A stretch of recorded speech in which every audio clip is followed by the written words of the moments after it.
रात्री 10:30 ते 11:30च्या दरम्यान जो मुसळधार पाऊस पडला, त्या पावसामुळे अनेकांचं नुकसान झालं. रहिवाशांचं फायनान्शियली रचनेला नुकसान झालेलं आहे भरपूर.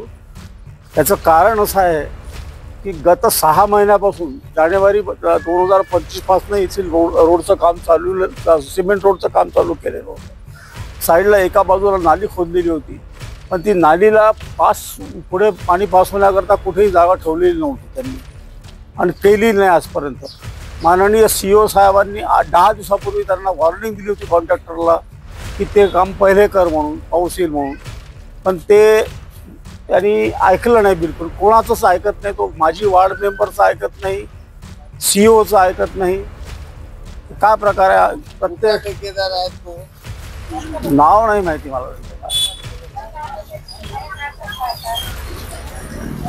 किती पाणी होतं आपल्या घरामध्ये काल? जवळपास 1 ते 1.5 फूट पाणी घरामध्ये होतं काल, माझ्या आणि बाजूच्या घरी.